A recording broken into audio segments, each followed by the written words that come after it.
আপনারা সবাইকে কেমন আছেন? আশা করি আল্লাহর অশেষ রহমতে খুব ভালো আছেন। আমিও আপনাদের দোয়া আলহামদুলিল্লাহ ভালো আছি। আজকের একটা রেসিপি একেবারে সিম্পল, শুধু ভাজা। তো আজকের এই রেসিপিটা যাদের মুখে খাবারে কোনো রুচি নেই এই গরমে, তাদের জন্যই বিশেষ করে। এই ভাজা দিয়ে গরম ভাত আর কিচ্ছু লাগবে না, মানে খেতে মন না চাইলেও খাওয়া যাবে এরকম একটা ভাজা। সেটার জন্যই যে এখানে আমি 5 রকমের সবজি নিছি। পটল, এটা কাঁকরোল, এখানে আমি 4টা পটল নিছি, 2টা কাঁকরোল নিছি, একটা আলু নিছি, আর একটা আলুর হাফ হলো মিষ্টি আলু এটা, আর একটা করলা নিছি। আর সাথে আমি আমার বাংলাদেশ থেকে আমার খালাতো বোন আমার জন্য ওর পুকুরের মাছ পাঠাইছে, একেবারে ছোট ছোট কই মাছ। এই কই মাছটাও নিছি, এখানে 6-7টা আছে, এটাও ভাজবো সাথে। কিন্তু মেন উপকরণ আমার এটা। তো এখন এটাতে আমি প্রথমে দিয়ে দিব লবণ স্বাদ মতো, তারপরে দিব একটু মরিচ গুঁড়া। একদম অল্প উপকরণেই ভাজাটা হয়ে যায়, আর খেতে তো যারা খান তারাই বুঝেন। এই যে দিয়ে দিলাম হাফ চামচ মরিচ গুঁড়া, এখন দিব হাফ চামচ হলুদ গুঁড়া, দিয়ে এটাকে আমি মাখায় নিব। শুধু হলুদ, লবণ, মরিচ, এছাড়া আর কিছুই না। কিন্তু এই গরমের মধ্যে হালকা মশলার এই ভাজাটা দিয়ে দুপুরবেলা খাওয়াটা জাস্ট জমে যাবে। তো প্লিজ আমার ভাই বোনেরা, এই ভাজাটা দিয়ে একবার হলো ভাত খেয়ে দেখেন যে কেমন হয়। এখানে তিতাও আছে, মিষ্টিও আছে, তারপরে মানে সব কিছুই তো আছে। এই যে মাখানো হয়ে গেল, এখন আমি ভাজা শুরু করব। তার জন্য এই যে এখানে আমি ফ্রাই প্যান একটা বসাই দিছি, অলরেডি চুলাটাও জ্বালাই দিছি। এখন চুলাতে আমি তেলটা দিয়ে দিব। আর ভাজার জন্য তেলটা যার যতটুকু লাগে অতটুকু দিয়ে নেবেন, কারণ ভাজা তো অনেকে একটু বেশি করতে পারেন বা কম করতে পারেন। এখানে তেলটা একটু গরম করে নিব। আমি প্রথমে পটলটা ভেজে নিব।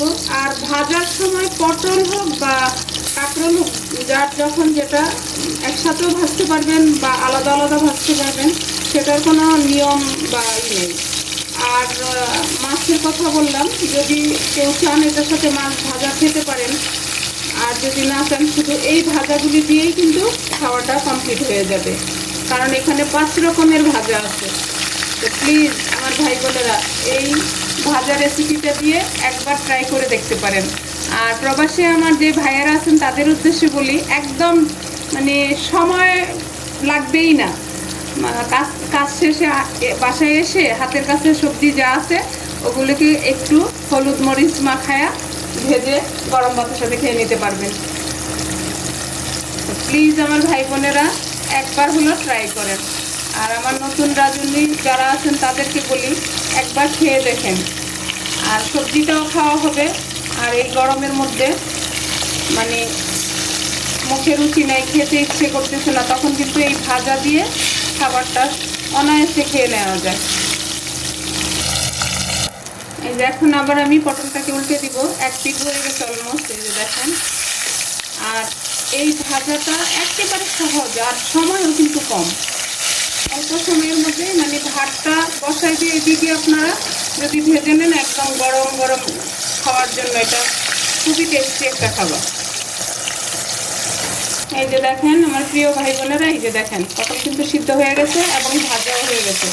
আর চুলার আঁচটা এগুলি ভাজার সময় রাখবেন মিডিয়াম আছে, কারণ হাই ফ্লেমে দিলে উপর দিয়ে পুড়ে যাবে, ভিতরে আবার কাঁচা থাকবে। এই যে দেখেন পটলগুলি ভাজা হয়ে গেল। কাঁকরোলগুলি ভাজবো এখন। দেখেন মাশাআল্লাহ মাশাআল্লাহ, কার কার পছন্দ প্লিজ এই ভাজাগুলি আমাকে অবশ্যই জানাবেন।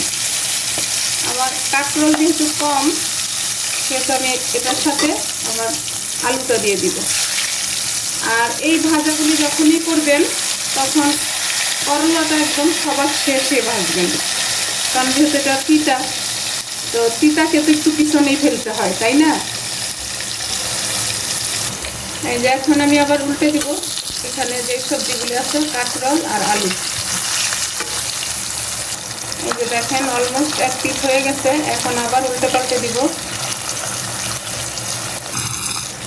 এই যে দেখেন আমার প্রিয় ভাই বোনেরা, এই ভাজাগুলো হয়ে গেল, এখন আমি নামাই নেব। এখন এই যে আমার ভাই বোনেরা করলা তিতা আর মিষ্টি আলু হলো মিষ্টি, তিতা আর মিষ্টি একসাথে দিব, দুইজনে ঝগড়া লাগুক, বলুক যে আমি মিষ্টি তুই তিতো কেন, আর করলায় বলুক যে না আমি তিতা তুই মিষ্টি কেন, তাই না? এই যে দিয়ে দিলাম মিষ্টি আলুটা। এখন তিতা আর মিষ্টি ঝগড়া করুক, আমরা দেখি। এখন এই যে আমার ভাই বোনেরা এই মিষ্টি আলু আর করলার তিতা করলা দুইজনকে উল্টে পাল্টে দূরে সরাই দেই, যাতে ওরা ঝগড়াটা না করে, তাই না? এই যে দেখেন আমার প্রিয় ভাই বোনেরা, আমার করলাটাও ভাজা হয়ে গেল, এই যে আমি এখন নামাই নিতেছি। তারপরে মিষ্টি আলুটাও ভাজা হয়ে গেছে। এই যে ভাজবো আমার বোনের অনেক বড় বড় মাছ, এই যে দিয়ে দিব। এখন এটার সাথে নিজে 3টা শুকনো মরিচ দিয়ে দিব। এই মাছটা যদিও ছোট, একদম ফ্রেশ, তো ও মানে ওর পুকুরের মাছ, একদম ফ্রেশ, আর খেতে এত টেস্টি হয়, আমার কাছে অনেক ভাল লাগে। ও যখন পাঠাইছে তখনই বলছে যে আপা একেবারে ছোট ছোট, কিন্তু আমি বলছি পাঠা তুই, সমস্যা নেই। এই যে দেখেন আমার প্রিয় ভাই বোনেরা, বিশাল বড় সাইজের মাছগুলি আমার ভাজা হয়ে গেল। এখন একদম মুচমুচে করে ভেজে নিলাম। তবে এইগুলি দিয়ে গরম ভাত আজকে জাস্ট জমে যাবে। আমি তো আজকে যে অনেক ভাত খাবো, অনেক। তো এখন আমি এটাকে নামাই দিব, নামায়া সার্ভ করে আপনাদের সাথে শেয়ার করতেছি আমার 5 রকম ভাজা আর এই বিশাল বড় সাইজের মাছগুলি কেমন হবে। তো আপনারা আমার সাথেই থাকেন। এই যে দেখেন আমার প্রিয় ভাই বোনেরা, 5 রকমের সবজি ভাজা আর ছোট সাইজের কই মাছ ভাজা এবং শুকনো মরিচ ভাজা, সব ভাজা আমার আজকে হয়ে গেল। তো এই ভাজাটা নিয়ে আমি একটা কথা বলি, এই যে ছোট মাছটা, এই মাছটা দেখতে ছোট, কিন্তু আমার কাছে এটা অমৃত। কারণ বাংলাদেশ থেকে যেটাই আসুক না কেন সেটাই অমৃত হয়ে যায়।